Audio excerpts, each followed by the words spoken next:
The Deep Space Relay Station near Neptune picked up the signal on a quiet Tuesday morning. At first, the technicians thought it was just another cosmic anomaly. But the pattern was too regular, too deliberate. Within hours, the news spread through the United Earth Defense Force headquarters. We were not alone. Colonel Catherine Landry sat in the dimly lit briefing room, her eyes fixed on the repeating signal displayed on the large screen. At 45, she had spent most of her life in military service, rising through the ranks with a combination of tactical brilliance and unwavering determination. Her dark hair was pulled back in a tight bun, and her uniform bore the medals of previous Earth conflicts that now seemed trivial compared to what they faced. "It's definitely artificial," said Lieutenant Daniel Green, the young intelligence officer who had been the first to recognize the pattern. "And it's directed at us specifically. They know we're here." Catherine nodded slowly. "Have we translated any of it?" "Just the basics. It appears to be an invitation for diplomatic contact. They're calling themselves the Thraxian Empire." The name sent a chill through the room. Not because anyone recognized it, but because of what it implied. Empire. Not republic, not federation, not union. Empire. 3 days later, Colonel Landry found herself appointed as the head of Earth's first interstellar diplomatic mission. The Thraxians had provided coordinates for a meeting in neutral space, just beyond the orbit of Pluto. Earth's fastest ship, the UES Sentinel, would take her team there in 2 weeks. "You understand what's at stake," General Howard Phillips told her before departure. He was an old-school military man who had initially opposed her appointment. "The entire future of our species might depend on these negotiations." Catherine met his gaze steadily. "I understand, sir. We'll represent humanity with dignity and strength." The Thraxian vessel dwarfed the UES Sentinel.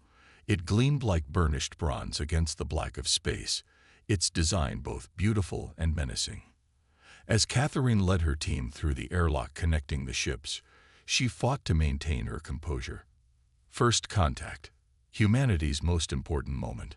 The Thraxians were not what anyone had expected. Standing nearly 7 feet tall, they resembled bipedal reptiles with iridescent scales and vertical pupils.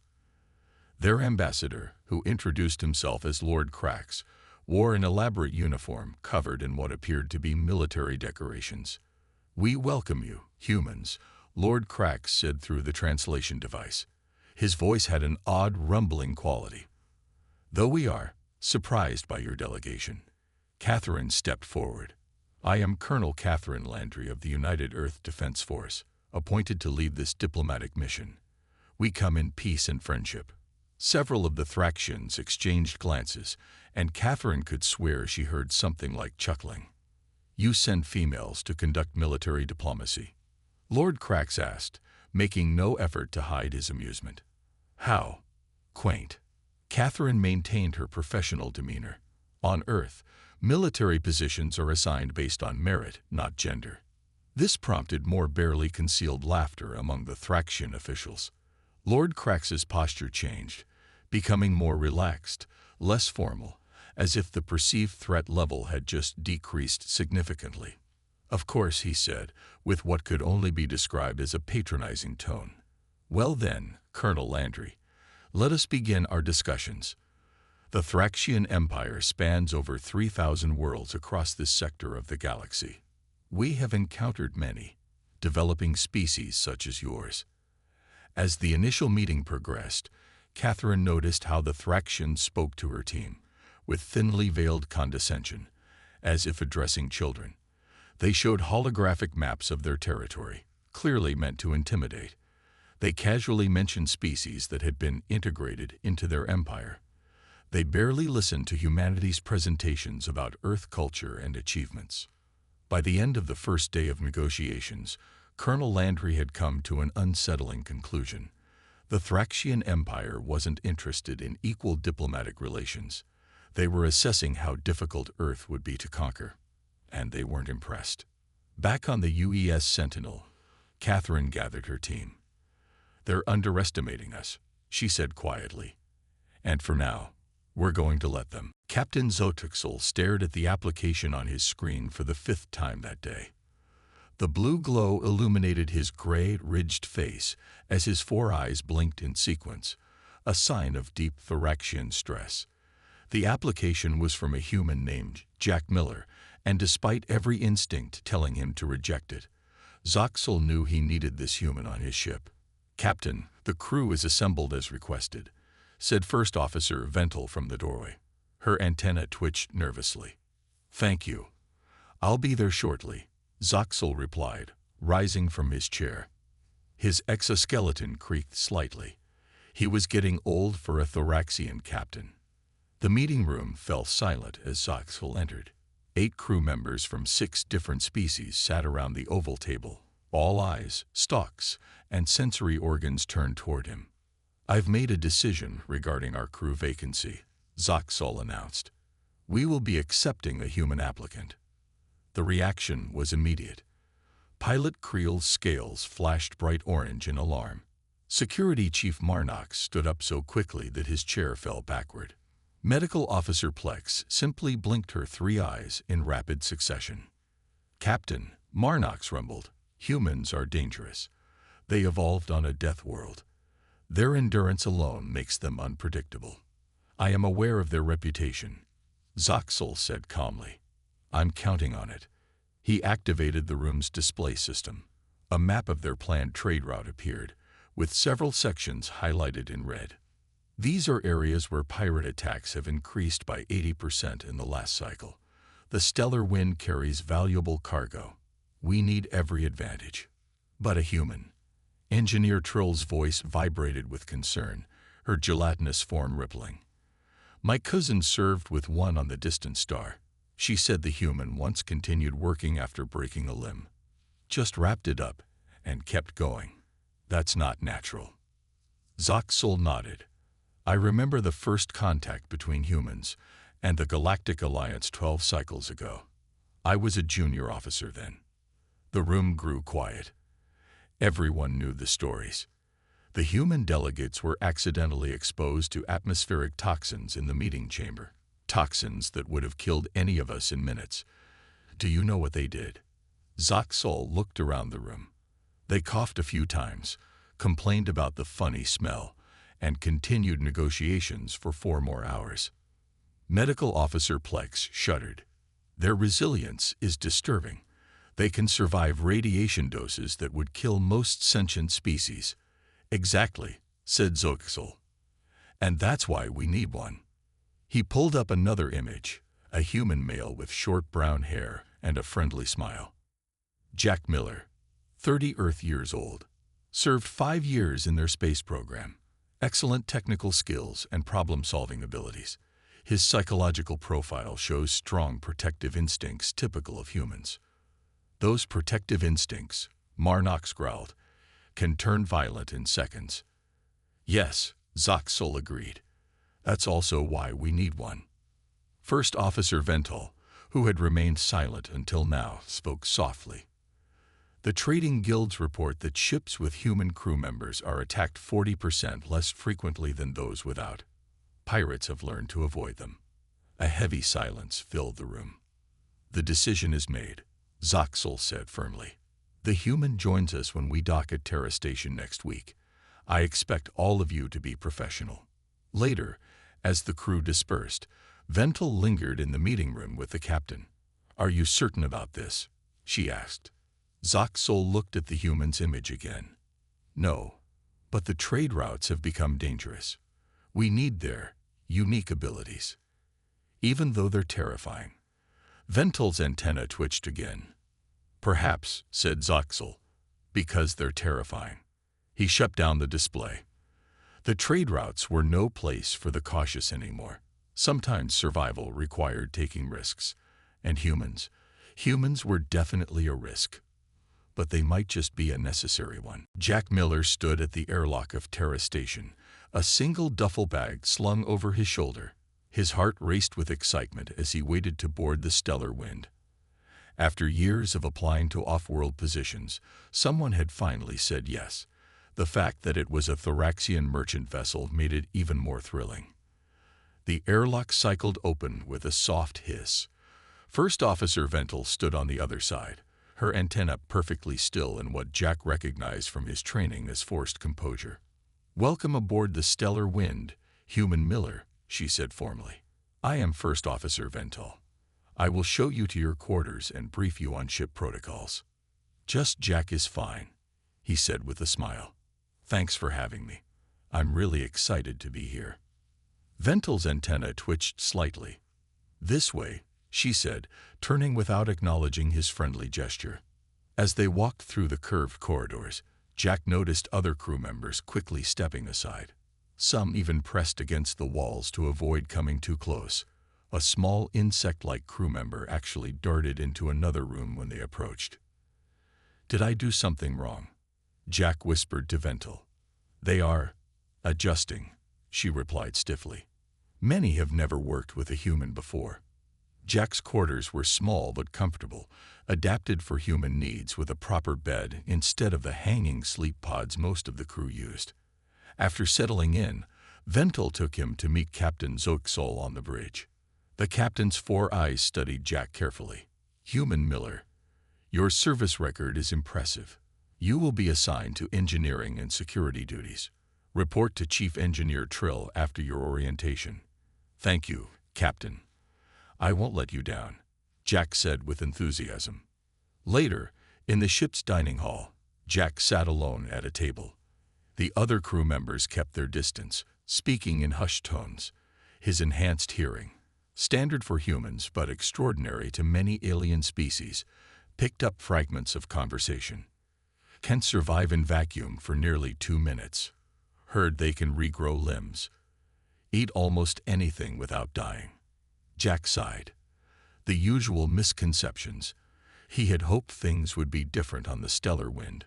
The blue, gelatinous form of Engineer Trill wobbled over to his table, visibly nervous but seemingly determined to make an effort. "May I join you, Human Miller?" she asked.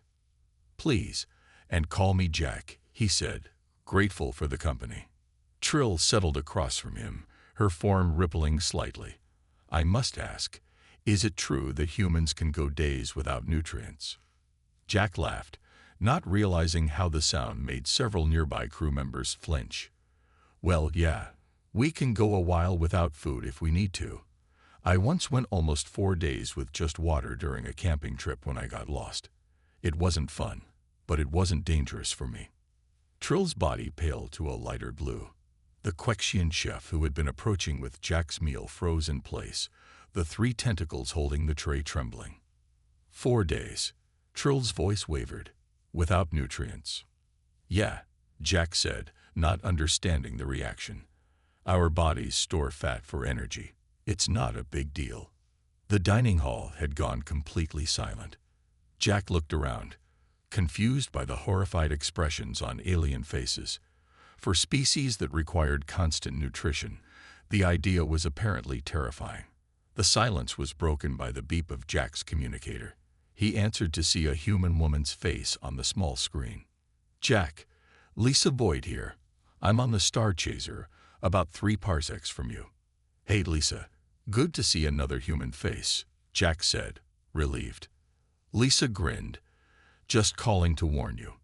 They're all scared of us out here. Just keep in mind how different we are. And whatever you do, don't tell them about the time you broke your arm and set it yourself. Nearly got me kicked off my first ship when I mentioned something similar." Jack laughed nervously, suddenly aware of how quiet the dining hall remained. "Got it. Thanks for the tip," he said. As he ended the call, he looked up to see Captain Zoxol watching him from the doorway with an unreadable expression. Jack smiled awkwardly at the surrounding crew. "So, anyone want to hear about Earth weather instead?" No one answered, but Trill remained at his table, her curiosity apparently stronger than her fear. It was a start. At least 2 weeks passed aboard the Stellar Wind. Jack tried his best to fit in with the crew. He worked hard in engineering, learning the ship's systems quickly and helping Engineer Trill with repairs. The alien crew still kept their distance, but a few, like Trill, had begun to warm up to him. The stellar wind was traveling through an asteroid field on the edge of the Cygnus sector. Captain Zoxal had chosen this route to avoid pirate activity in the main shipping lanes.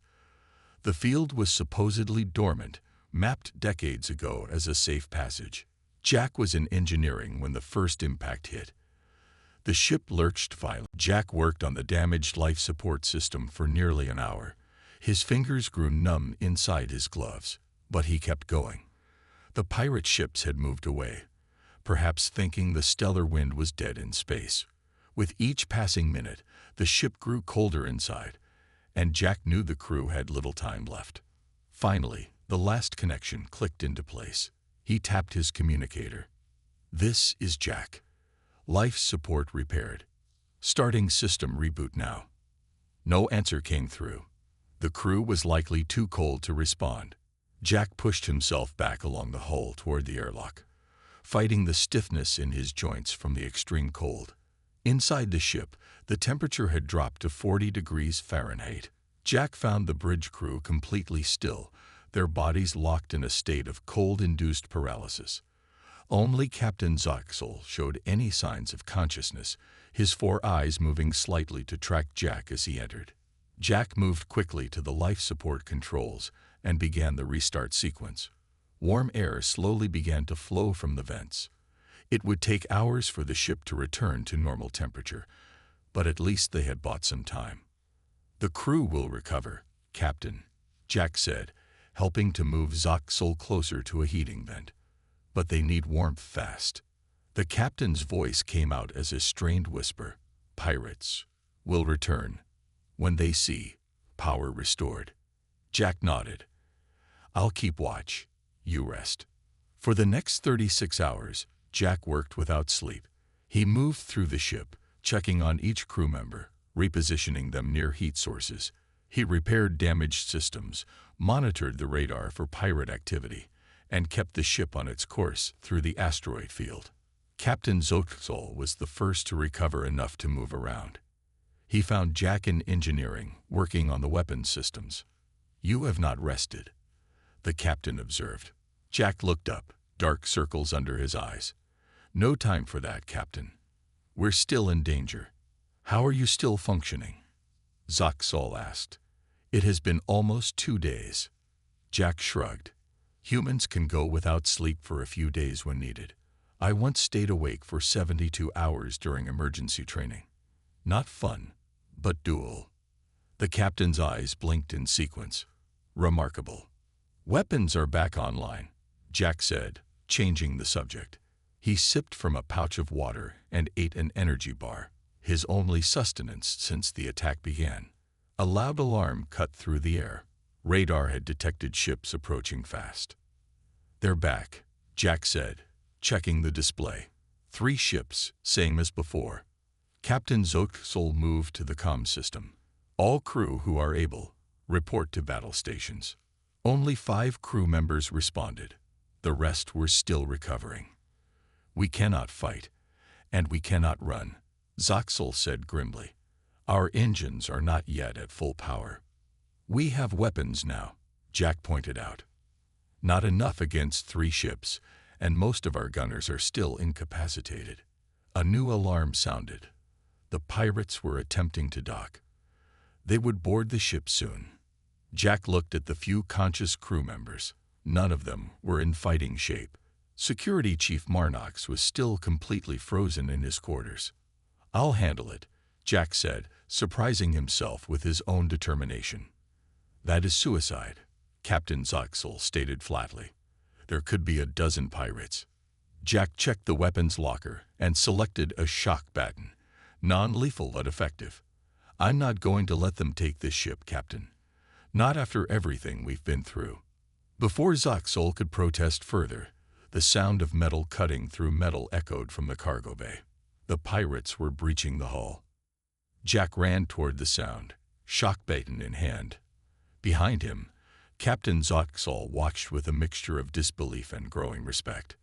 The captain had heard stories about humans and their protective instincts, their ability to push beyond normal limits when others were in danger.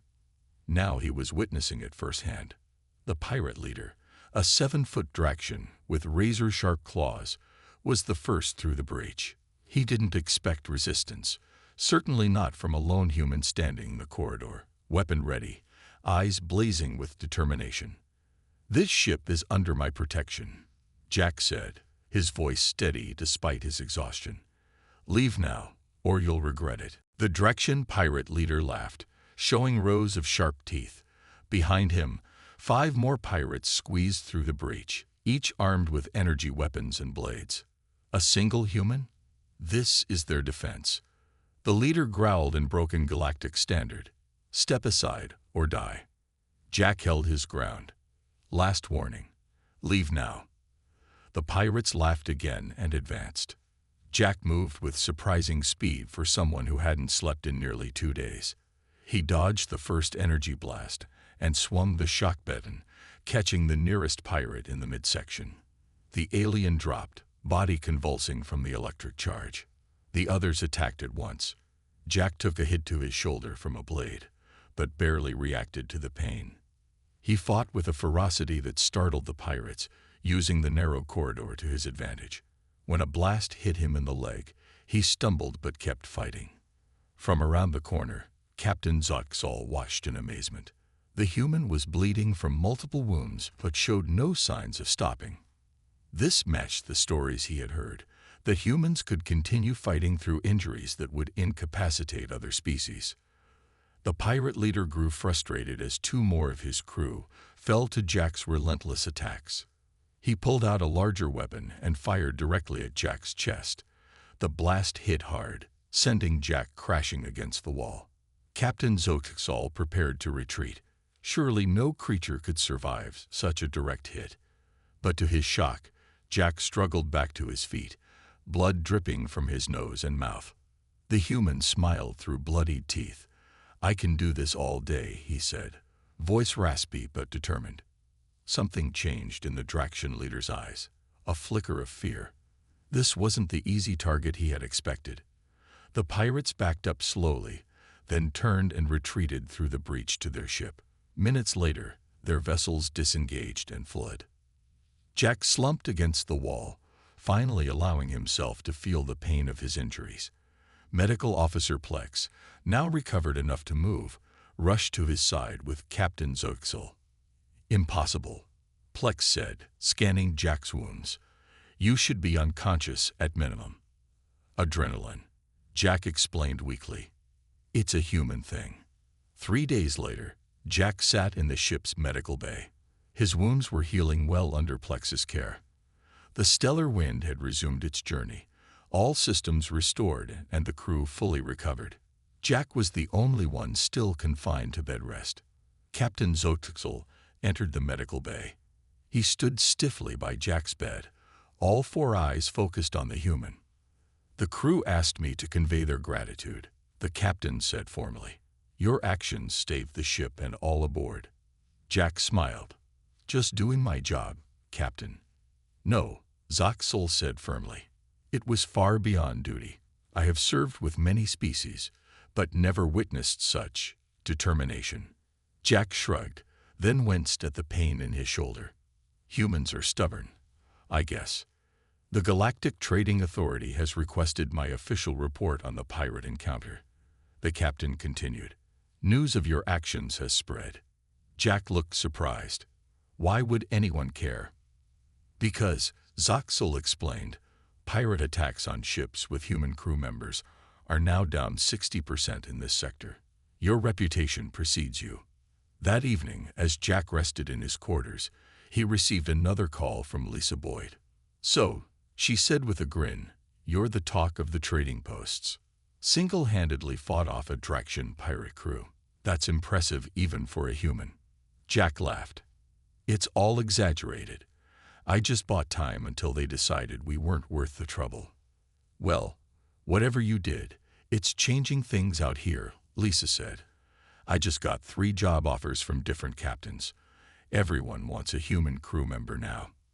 "That's crazy," Jack said. "A month ago, no one would hire us." Lisa nodded. "Times change. Now they're scared of us in a useful way." She lowered her voice. Just wait until they find out we get stronger when we're injured. Their minds will really be blown. After the call ended, Jack lay back on his bed, thinking about how quickly things had changed. The crew that once avoided him now nodded respectfully when they passed. Engineer Trill had even begun asking him to join her for meals. Strange how being terrifying could sometimes be a good thing. 2 weeks after the pirate attack, the Stellar Wind docked at Centauri Prime, a major trading hub. Jack's wounds had fully healed, a fact that amazed Medical Officer Plex, who documented his recovery process with scientific interest. News of Jack's actions against the pirates had spread through every trading post in the sector. When the crew disembarked for shore leave, they found themselves minor celebrities. Jack sat at a table in the Cosmic Junction, a popular bar for spacers. He sipped a blue drink that the bartender assured him was safe for humans. Around him, the crew of the Stellar Wind enjoyed their well-earned break. For the first time, they seemed completely comfortable in his presence. The human from the Stellar Wind, a voice called from across the room. A tall, bird-like captain approached. "I am Captain Cree of the Star Voyager. May I join you?" Jack nodded, and the alien sat down. 2 more captains soon joined them, a crystalline Novian and a furry Wolven. "We've heard the stories," the Novian captain said, light reflecting off her faceted face. 1 human against 6 Draxian pirates. Jack smiled awkwardly. "The stories are probably exaggerated." "Perhaps," the Wolven growled. "But my human crew member Nicole survived radiation exposure that would kill any of us. I saw it myself when our reactor leaked." The Novian nodded. "My human Alan identified a saboteur by noticing tiny facial movements no other species can detect. Saved my entire cargo." Captain Cree leaned forward. "My former ship had no humans. We were attacked 3 times in 1 cycle. Now, with my human Frank aboard, pirates avoid us completely." Other captains joined the conversation, each sharing stories about their human crew members. Jack listened in amazement, realizing how quickly perceptions were changing. Across the room, Captain Zoxol observed the gathering with interest. First Officer Ventel stood beside him. "It seems humans are becoming quite valuable," Ventel remarked. "Indeed," Zoxol replied. "The Galactic Trading Authority is even offering incentives for ships that hire them." The next morning, Jack returned to the Stellar Wind to find a visitor waiting with Captain Zoxol. She was tall and slender with pale green skin and large eyes, a Yalaran, known throughout the galaxy as brilliant scientists. "Jack Miller, this is Dr. Yalara," the captain introduced them. "She is a xenobiologist who studies unique species. She wishes to observe you during our next voyage." Dr. Yalara's eyes widened with interest. "I have studied humans from a distance, but never had the opportunity to observe one during daily activities. With your permission, of course." Jack shrugged. "Sure, I guess, though I'm not very exciting to watch." Dr. Yalara smiled. "I believe you are more remarkable than you realize." Over the next few days, the xenobiologist followed Jack around the ship, taking notes on everything he did. She measured his reaction times, observed his work patterns, and asked endless questions about Earth and human physiology. The crew watched with amusement as Jack became the subject of scientific study. Even Security Chief Marnox, who had been most resistant to having a human aboard, now seemed fascinated by Dr. Yalara's findings. "Your problem-solving approach is unique," Dr. Yalara told Jack as she watched him repair a damaged circuit. "Other species follow established patterns, but you constantly try new methods." Jack hadn't thought about it that way. "We just call it thinking outside the box." "That's precisely it," she said excitedly. "Most species recognize the existence of the box. Humans seem unaware that boxes exist at all." On the 4th day of the voyage, an alarm blared throughout the ship. The main computer system had malfunctioned, locking out all control functions. The ship was drifting in space, its engine shut down. Engineer Trill and her team worked frantically, trying standard repair protocols. Nothing worked. "The system is in complete lockdown. Trill reported to Captain Zoxel. The safety overrides are not responding. Dr. Yalara watched with interest as Jack studied the problem. The human's eyes narrowed in concentration, his mind working in ways the xenobiologist found fascinating. "What if we don't try to fix it the normal way?" Jack suggested. "Sometimes you have to break it a little more before you can fix it properly." The crew looked at him in confusion. Break it more? That defied all logical repair procedures. Jack worked quickly, his hands moving with confidence over the computer controls. The crew watched nervously as he deliberately disconnected safety systems that every maintenance manual warned should never be touched. "What are you doing?" Engineer Trill asked, her blue form rippling with anxiety.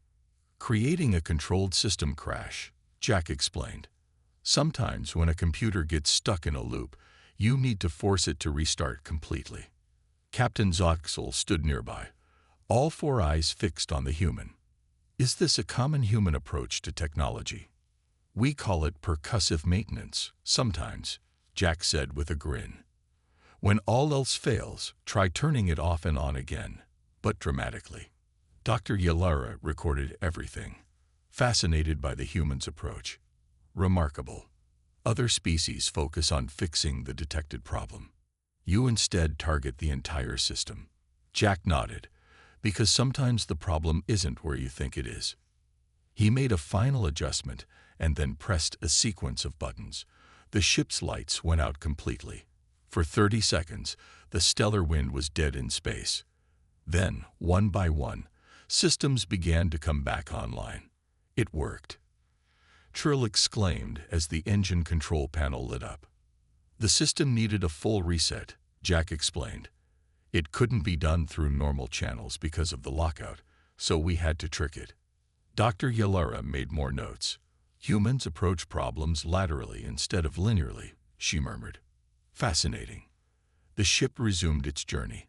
That evening, as the crew celebrated their narrow escape from being stranded, an emergency signal came through on all channels.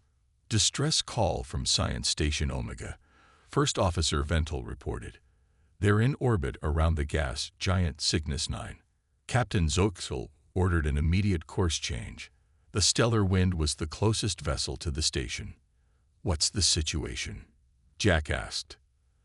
"The station reports critical damage from a solar flare," Ventel explained. "Radiation leaks, structural failure, and they have researchers trapped in the lower levels."